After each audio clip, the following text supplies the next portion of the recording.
ஸ்ரீமதி ராமானுஜாய நமஹா.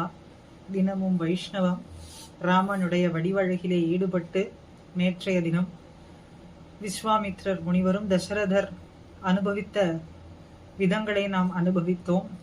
தொடர்ந்து ராமனுடைய வடிவழகை அனுபவிப்போம்.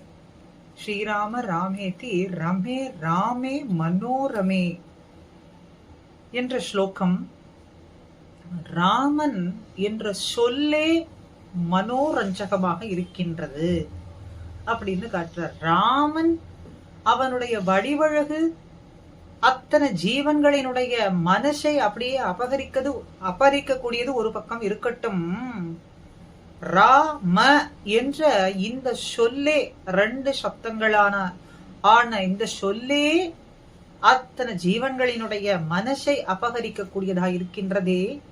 சித்த அபகாரினாம், மனசு சித்தம் வாக்கு அத்தனையும் அபகரிக்கக்கூடியதா இருக்கே. இதை எப்படி சொல்றாருன்னு கேட்டால், ராமாயணத்திலே நீ காடு போக வேண்டும், பரதன் நாட்டை ஆள வேண்டும் என்று கூத்துத்தாய் சொல் கேட்டு அப்படின்னு சொல்றபடிக்கு ஆழ்வார் சாதிக்கிறபடி, திருமங்கை ஆழ்வாரினுடைய வாக்கு, கைகேயினுடைய சொல், வனம் செல்ல ஏக தயாராக இருந்த பொழுது அங்கு இருந்த மரங்கள்லாமும் ராமனுடைய பிரிவாலே வாடி தன்னுடைய உயிர் மாத்திரம் கொண்டிருந்ததாம். அப்படியே வாடி அழுக முடியாமல் அந்த வாட்டத்தையே தங்களினுடைய துயர்வாக காட்டினதாம் அப்படின்னு மரம் செடி கொடிகள் முதலானவைகள் கூட ராமனுடைய பிரிவை தாங்க மாட்டாமல் அப்படி தவிதவித்தது அப்படின்னு காட்டுறார். கம்ப நாட்டாழ்வாரும் மிக அற்புதமா காட்டுறார். அப்படி ராமனுடைய வடிவழகை அனுகூலர்கள் சொல்றது ஒரு பக்கம் இருந்தாலும் கூட, எதிரியான ராவணனுடைய தங்கையான சூர்பனகை சொல்றாளாம், என்னுடைய காதும் கொடிமூக்கும் காதிரண்டும் அப்படின்னு சொல்றபடிக்கு அறுப்புண்டு இங்கே வந்திருக்கின்றேனே, இதை செய்தவர்கள் யார் அப்படின்னு சொல்லும் பொழுதோ, நாம் நம்முடைய எதிரிகளை அவ்வளவு உசத்தி சொல்ல மாட்டார்கள், மேன்மை பொருந்தி அவர்களை சொல்ல மாட்டார்கள், அவர்களை நிந்தித்து சொல்றதுதான் லோக வழக்கம். ஆனால் சூர்பனகை எப்படி சொல்றாளாம்னா, அப்படியே எதிர்த்தட்டா சொல்றாள், ரூப சம்ஹன்னனம் லக்ஷ்மீம் சௌகுமாரியம்னு சொல்றபடிக்கு, தருணவு ரூப சம்பன்னவு சுகுமாரவு மகாபலவு புண்டரீக விசாலாட்சவு சீர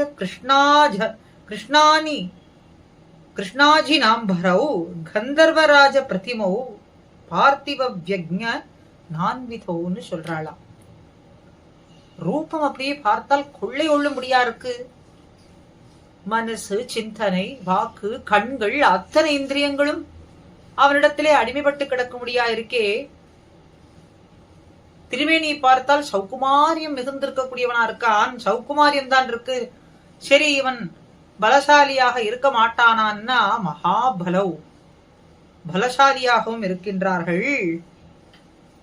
இந்த அழகுக்கெல்லாம் மெருகூட்டும்படியா என்ன இருக்குன்னு கேட்டா, புடரீக விசாலாட்சம், தாமரை போன்ற கண்கள், அன்றலர்ந்த தாமரை போன்று இருக்கக்கூடிய, விரிந்து பறந்து இருக்கக்கூடிய கண்கள், இன்னும் எப்படி அடியவர்களுக்கு அனுகிரகம் செய்யலாம் அப்படின்னு பாரித்து கொண்டிருக்கக்கூடியதான, விரிந்து இருக்கக்கூடியதான கண்கள்.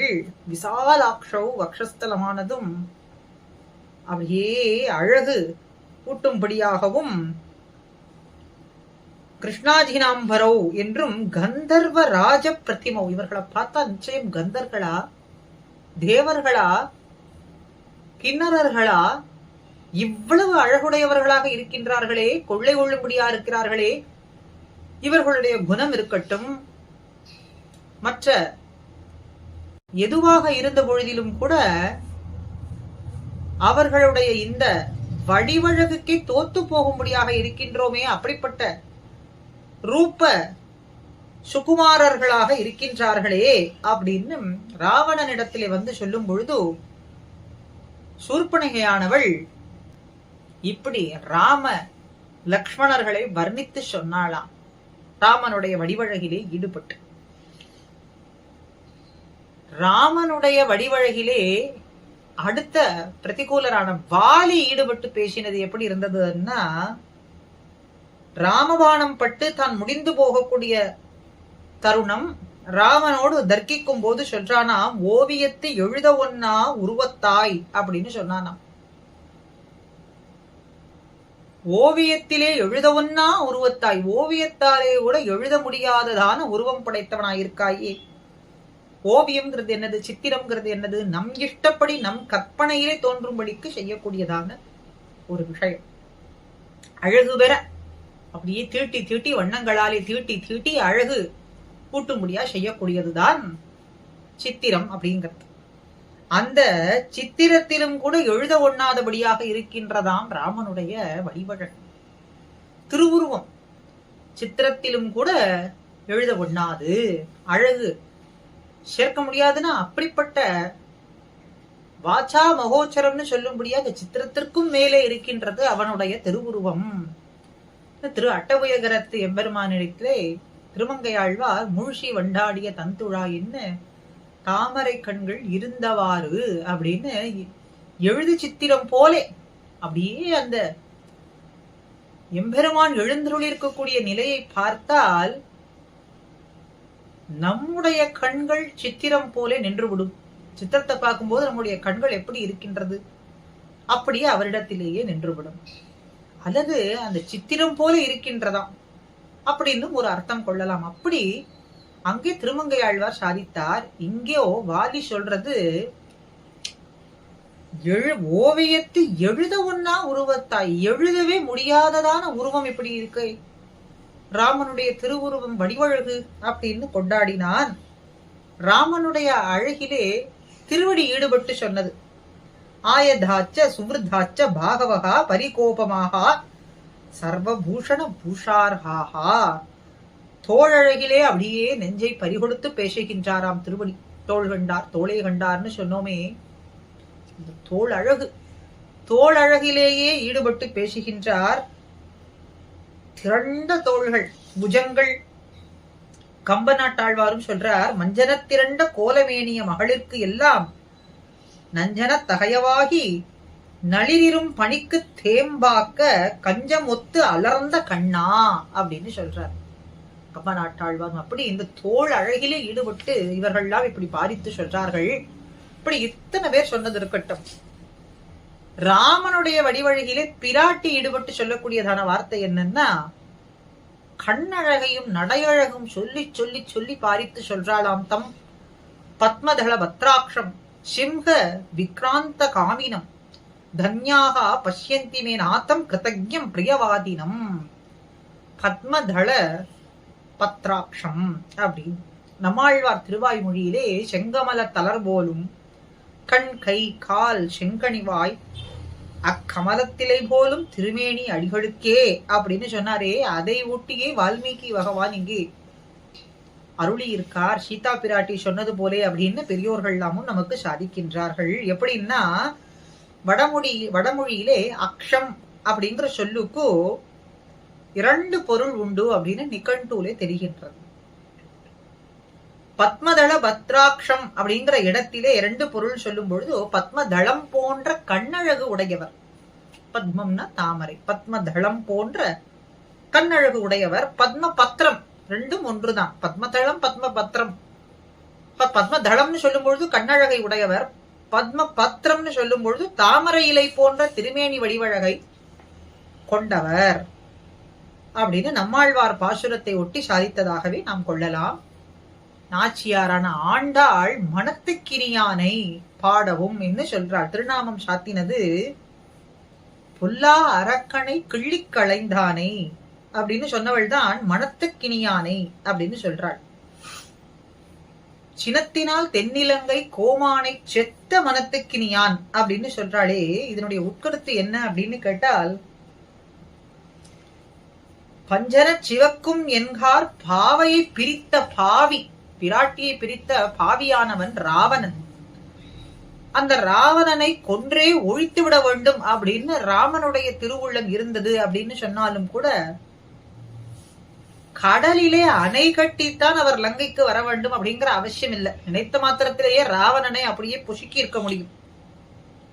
ஆனா தன்னழக காட்டி அவனை வசப்படுத்த வேண்டும் என்பதற்காகவே வந்தாராம். அந்த திருவுள்ளமே ராமனுக்கு இருந்தது. எப்படி? சூதனாய் கள்வனாகி தூர்த்தரோடு இசைந்த காலம் மாதரார் கயற்கண் என்னும் வலையுள் பட்டு அழுந்துவேனை போதரே என்ன சொல்லி புந்தியில் புகுந்து தன்பால் ஆதரம் பெருக வைத்த அழகன். அழகன் அல்லவா? அதனாலே எப்படிப்பட்ட விமுகர்கள், அரசர்கள், பிரதிகூலர்கள், அரக்கர்கள் அவர்களை எல்லாம் தன்னிடத்திலே ஈடுபடுத்திக் கொள்ள வல்லதான அழகு எம்பெருமானிடத்தில் இருந்தது. அப்படி இந்த அரக்கனையும் தன் அழகாலே மயக்கி அவனை ஈடுபடுத்தி விடலாம் அப்படிங்கிற திருவுள்ளம் அந்த அழகை அவன் மதியாது இருந்ததனாலேயே அவனை மாய்க்கும்படிக்கு ராமனுக்கு நேர்ந்தது. அதனாலே வரவழைத்துக் கொண்டான். அல்லாத சினத்தை வரவழைத்துக் கொண்டதனாலே இங்கே வரவழைத்துக் கொண்டு ராமன் கோபத்தோடு சினத்தினால் தென்னிலங்கை கோமானை செத்தான். என் மனத்துக்கிணியான். மனத்துக்கிணியான்னு சொல்றதுனாலே சித்த அபகாரியான அழகை உடையவன் அப்படிங்கறத இங்கே காட்டி கொடுக்கிறாள். சித்தபகாரியானவன். அப்படிப்பட்ட இந்த சித்தத்தை அபகரிக்கும்படியான அழகு அவனிடத்துல இருக்கு அப்படின்னு சொல்றாரு. அதனாலே ஏக பிரிய தர்ஷனகா அப்படிங்கும் பொழுதோ இதுல இருந்து என்ன தெரிகின்றது? ராமன் இனிமையாக கண்டு கொண்டிருக்கத்தக்கவன். அலுப்போ சலிப்போ எதுவுமே ஏற்படாத வண்ணம் எப்பொழுதுமே அனுபவிக்க அனுபவிக்க, பார்க்க பார்க்க, கேட்க கேட்க அவன் நாமத்தை அமிர்தமாய் இருக்கக்கூடியவன். அப்போ இதற்கு இன்னொரு பொருள், ராமனை நாம் கண்டு கொண்டிருப்பதற்கு இனிமையானவன், ராமன் நம்மை காண்பதற்கும் இனிதா இருக்கக்கூடியவன். ராமன் பிறரை காண்பதும் இனிது, ராமனை நாம் காண்பதும் இனிது அப்படின்னு சொல்றார்.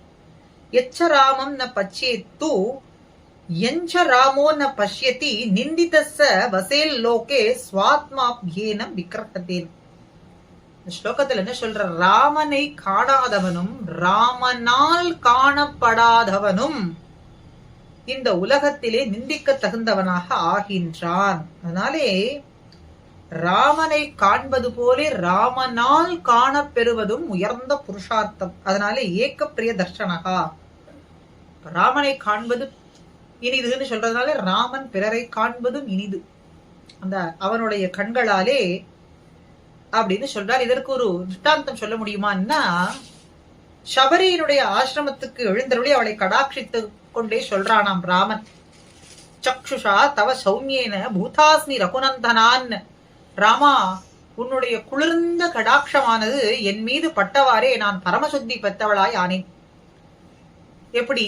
திருப்பாவையிலே அங்கன் இரண்டும் கொண்டு எங்கள் மேல் நோக்குதியேல் அப்படின்னு சொல்றாளே, அப்படி நோக்கினால் சாபம் இழிந்தவர்களாக நாங்கள் ஆவோம் அப்படின்னு சொல்றதுனாலே விரும்ப தகுந்த அழகை உடையவன், அன்பர்களை விரும்பி காண்பவன், ஏக பிரிய தர்ஷனகா அப்படின்னு ராமன் மனோரதம் அத்தனை பேருடைய மனசிலேயும் எப்பொழுதும் வீற்றிருக்கக்கூடியவன், சிம்மாசனமிட்டு கொண்டு எழுந்தருளி இருக்கக்கூடியவன், சித்த அபகாரியான வடிவழகை உடையவனான ரமயிதி ராமஹா அப்படின்னு ராமன், ராம அப்படிங்கிறதுக்கு ராமனுடைய வடிவழகிலே ஈடுபட்டவர்கள் அவர்களுடைய பார்வையிலே ராமனுடைய வடிவழகை கொண்டாடி மகிழ்ந்தார்கள். அவர்கள் வழியே நாமும் சதா ராமனுடைய நாமத்தையும் அழகையும் கொண்டாடுவோம். ஸ்ரீமதே ராமானுஜாய நமஹ.